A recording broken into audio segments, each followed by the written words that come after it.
Petiklah mangga yang ranum, diberi sambal enak rasanya. Kami ucapkan Assalamualaikum, salam sejahtera bagi kita semua.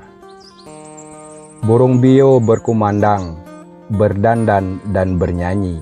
Dari Borneo kami datang, persembahkan video ini. Bapak Ibu peserta BEMTEK, bertemu kami tim ini Regional 4 Kalimantan. Video ini mengupas aksi 1, analisa situasi program penurunan stunting.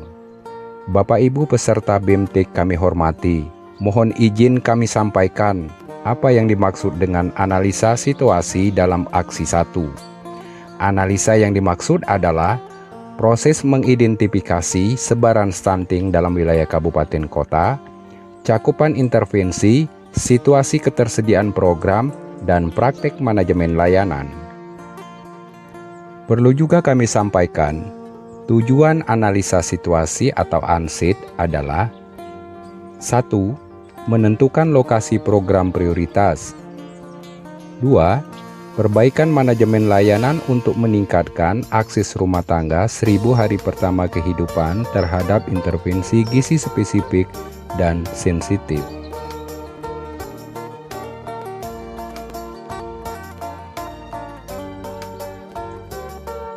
ANSIT atau analisa situasi diharapkan menghasilkan 1. Kebutuhan program. 2. Rekomendasi perbaikan layanan prioritas untuk akses rumah tangga 1000 hari pertama kehidupan. 3. Rekomendasi penguatan koordinasi dalam sinkronisasi program.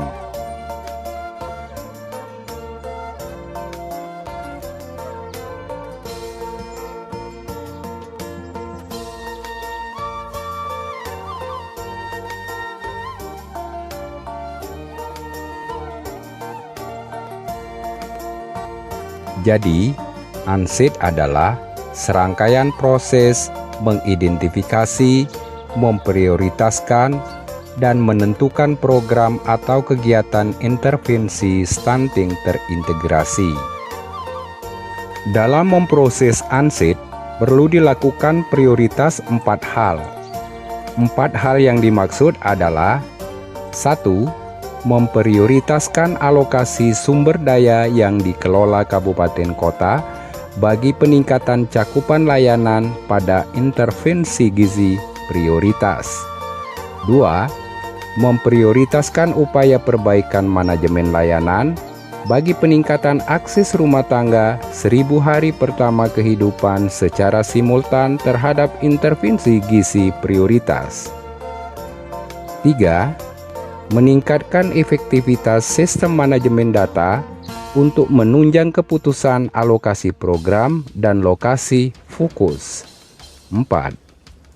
Menentukan kegiatan yang diperlukan dalam memberdayakan kecamatan dan desa untuk meningkatkan integrasi layanan di tingkat desa.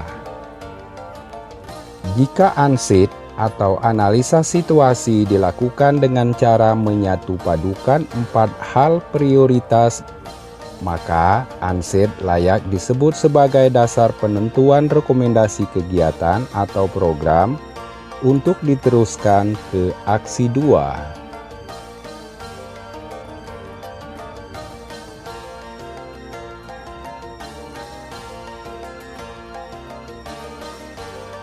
Kami lanjutkan pembahasan proses ANSIT. Bagaimana proses ANSIT? Proses ANSIT setidaknya melewati 3 proses yang selalu berkaitan dan berhubungan.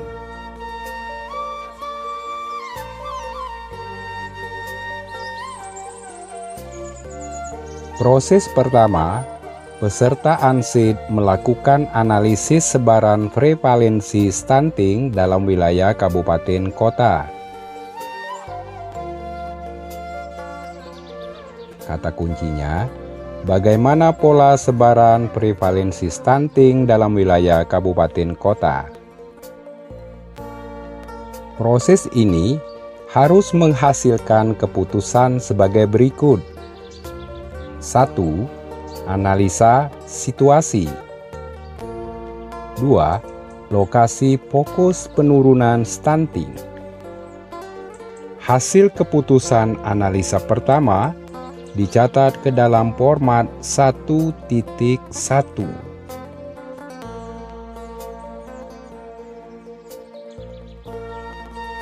Proses kedua, peserta ANSID melakukan analisis ketersediaan program dan kesenjangan cakupan layanan. Kata kuncinya, bagaimana ketersediaan program dan kesenjangan cakupan pada setiap intervensi gizi prioritas. Analisa kedua ini harus menghasilkan keputusan sebagai berikut. 1. Prioritas alokasi pembiayaan program. 2. Jenis sumber daya yang diperlukan. 3. Realokasi atau menambah alokasi program. Hasil keputusan tersebut dituangkan ke dalam format 1.2. Proses ketiga, peserta ANSID melakukan analisis situasi penyedia layanan pada rumah tangga 1000 hari pertama kehidupan. Kata kunci proses ketiga ini, apa saja yang menjadi kendala penyedia layanan dalam menetapkan rumah tangga 1000 hari pertama kehidupan sebagai target penerima manfaat. Analisa ketiga menghasilkan keputusan tentang upaya perbaikan manajemen untuk memastikan rumah tangga 1000 hari pertama kehidupan menjadi target penerima manfaat layanan. Hasil keputusan tersebut dicatat ke dalam format 1.3. Hasil analisa 1, 2, dan 3 disimpulkan menjadi keputusan tentang koordinasi yang diperlukan untuk meningkatkan konvergensi intervensi gizi prioritas bagi rumah tangga 1000 hari pertama kehidupan. Selanjutnya dituangkan ke dalam format 1.4 menjadi rekomendasi hasil analisa situasi sebagai akhir aksi 1.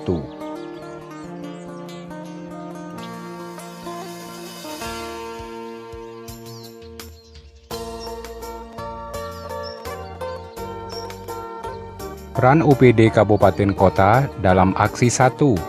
1. Menyediakan data yang diperlukan dalam analisis situasi. 2.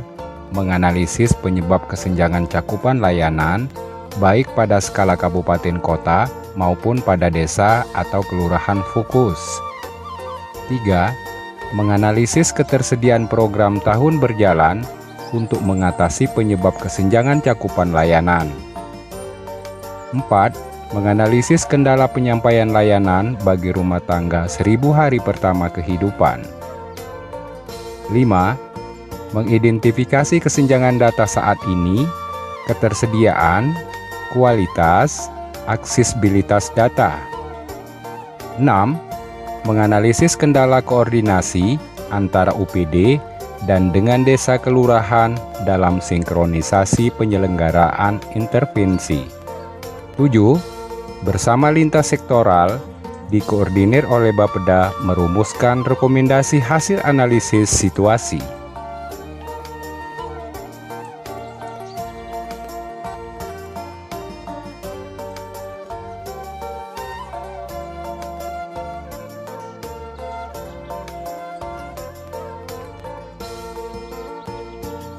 Dinas Kesehatan menyediakan data.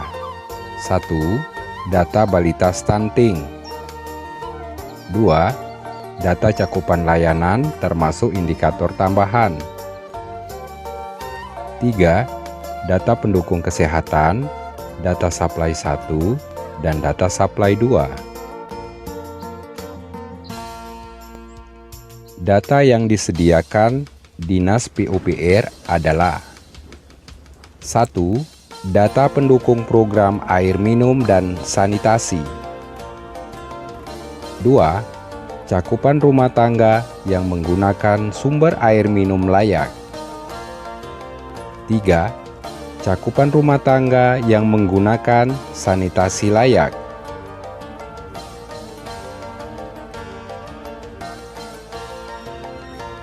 Dinas Sosial menyediakan data. 1. Cakupan KPM PKH yang mendapatkan FDS Gizi dan Kesehatan. 2. Cakupan keluarga 1000 HPK sebagai penerima bantuan pangan bernutrisi. 3. Cakupan keluarga 1000 HPK kelompok miskin sebagai penerima PKH. Dinas Pertanian mensuplai data daftar desa menerapkan kawasan rumah pangan lestari.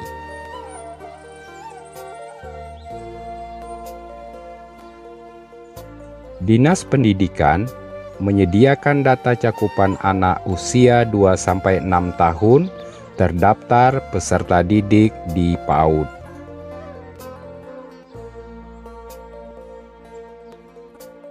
BKKBN menyediakan data cakupan keluarga yang mengikuti Bina Keluarga Balita atau BKB.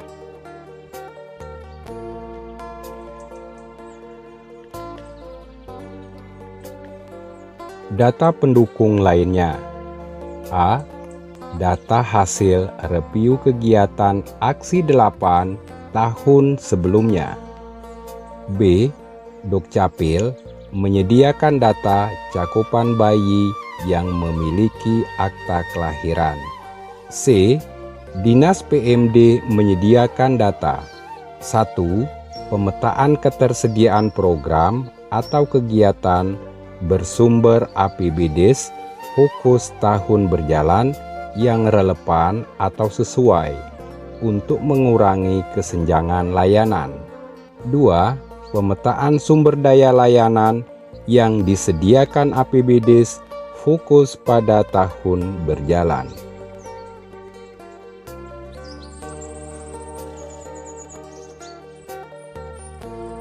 Format proses analisis situasi. Format data stunting, format data cakupan layanan, format supply, format pemetaan program.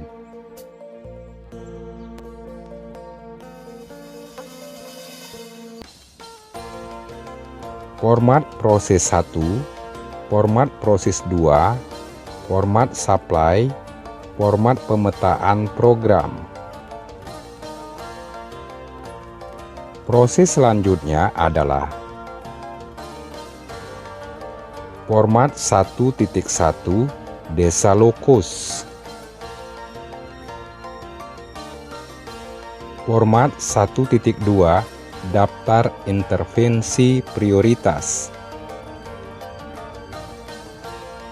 Format 1.3 Kendala pemenuhan layanan 1000 hari pertama kehidupan. Format 1.4 Rekomendasi ANSID atau analisa situasi.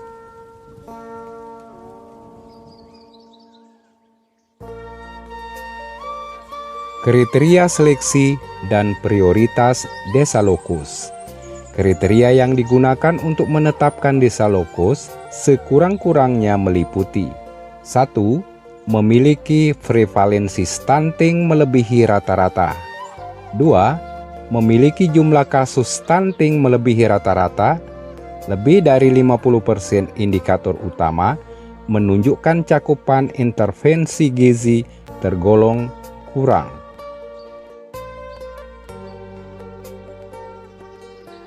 Berdasarkan kriteria tersebut, urutan prioritas desa lokus mempertimbangkan 1. Jumlah indikator utama dengan cakupan intervensi gizi tergolong kurang. 2. Prevalensi stunting. 3. Jumlah kasus stunting. Kabupaten kota menetapkan jumlah desa lokus dengan beberapa cara, yaitu 1. Berdasarkan proporsi jumlah desa yang akan ditangani pada tahun mendatang atau tahun berjalan. 2. berdasarkan ketersediaan anggaran untuk memenuhi kebutuhan intervensi di desa lokasi fokus.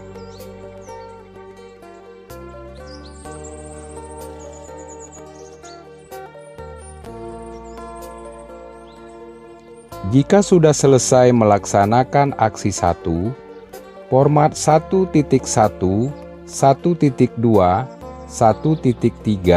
dan 1.4 secepatnya diupload ke aksi.bangda.kemendagri.go.id.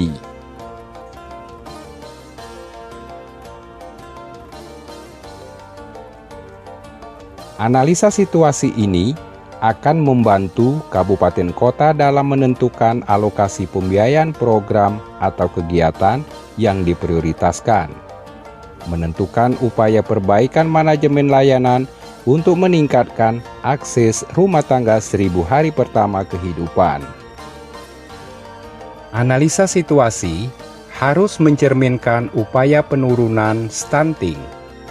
Target nasional turunkan angka stunting hingga 14% tahun 2024. Mari kita stop stunting. Cegah stunting itu penting. Terima kasih. Sampai di sini video kami sajikan. Mohon maaf jika terjadi salah ucap setiap kalimat kami sampaikan. Saran membangun kami harapkan agar video selanjutnya lebih baik dan berguna. Pergi jauh menuju ladang, sampai di sana menuai padi. Semoga kita berumur panjang, insya Allah video luncur lagi. Salam hormat, salam Borneo, tim ini Bang dari Regional 4 Kalimantan.